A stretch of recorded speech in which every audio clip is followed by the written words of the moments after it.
Oh, hello, this is Tak Chung from Walk with Tak. Welcome to my YouTube channel. Today is a great day for dinner because I had exactly what I would like. I cook a vegetable dish for my wife and me, and I use the vegetable that I like. We decided to skip meat entirely because my son is not eating with us. During the past couple months when he was at home with us, we eat way too much meat. So anytime when he's not around, I will use the opportunity to cook the kind of vegetable dish that we enjoy. This is a very light dish, and I eat it with rice. I strongly believe this is the kind of dish that keep my weight in check. However, I do not feel deprived because I love the flavor. I enjoy every bite. I consider this is a vegan dish because it contains no animal products. I also often call this as a stir-fry salad because it's very similar to a traditional salad with different kind of vegetable mixed into it. In this dish, I season it very lightly to enhance the natural flavor of the ingredients. So in this video, I'm going to show you how to make this dish in the format of a cooking class. For this dish, I'm going to use broccoli as the main ingredients. I'm then going to supplement it with carrot, red cabbage, and portobello mushroom. I have all these ingredients prepped in advance. However, I'm going to modify them for this particular dish. I decided I'm going to cut them smaller so that they blend well better and also reduce their cooking time. I already have some broccoli prepped in advance. All I have to do is to cut them a little bit smaller. I have some carrot that prepped in thin slices. However, I decided I'm going to dice them. I'm going to do the same with the red cabbage to cut them to about the same size as the carrot. And lastly, I have some portobello mushroom that I will also going to cut them to about approximately similar size to the carrot and purple cabbage. In about 5 minutes, I have all the ingredients ready and I set them next to the stove. Okay, so now we are ready to cook. I'm going to use my Cucinary 14-inch stainless steel wok to cook this dish. After heat up the wok, I season the wok with my spot seasoning method. If you are not familiar with this method, you can take a look at this video. While the wok was heating up, I decided I want to add some freshly minced garlic. So I got some garlic cloves from the refrigerator and I put them into my garlic press. After I have the minced garlic ready, I turn around, I realize that the wok is getting very hot. I turn the heat to low immediately and then I add the minced garlic to the wok. As you can see, the wok is so hot that some of the minced garlic start to turn black. Well, I know the only way to stop that is for me to add the carrots right away. I immediately mix the carrots with the minced garlic to prevent them from getting too burned. I next add the purple cabbage. Both the carrot and the purple cabbage takes a little bit time to cook, so adding them first to give them a good start. I stir fry them for about 10 to 15 seconds to make sure they are thoroughly coated with oil.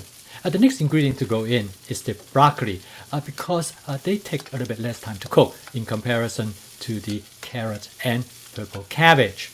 I stir fry the content rigorously, and the whole goal is that to make sure that the florets of the broccoli are well coated with oil.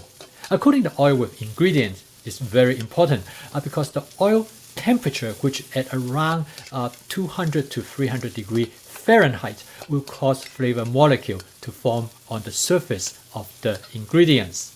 I stir the ingredient for about 20 to 30 seconds. Sometimes I stir them a little bit longer, and it also depends on how well the vegetables are coated with oil. Based on my experience, the longer you cook them with oil, the more flavorful that usually they become.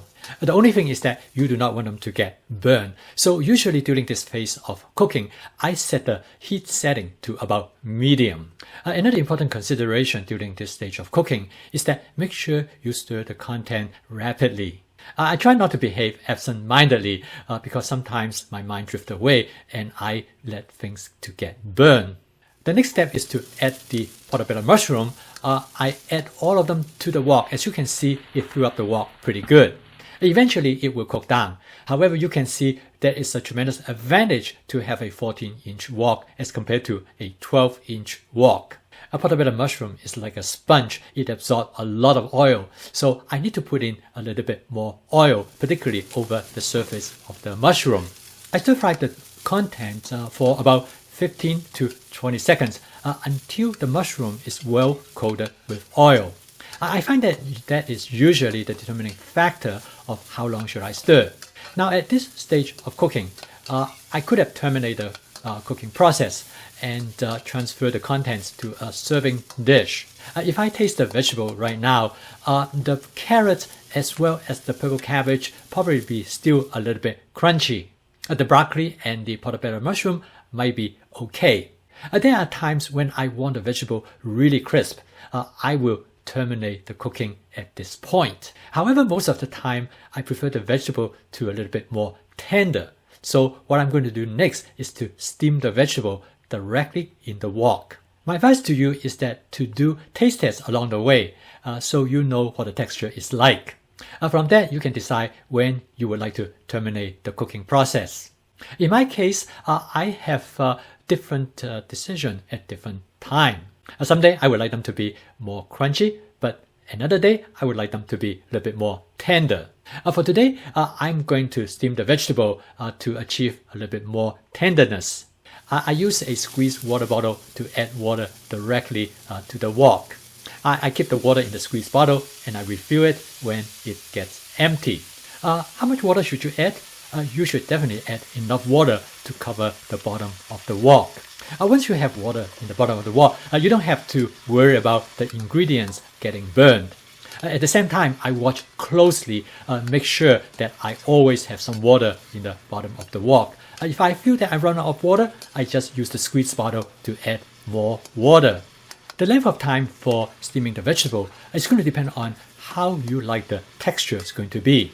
You steam the vegetable longer if you want them to be more tender. I was watching the steaming process closely. I usually use the wok spatula to tap on the ingredients and to test their tenderness. Once I think they are almost ready, then I will do a taste test.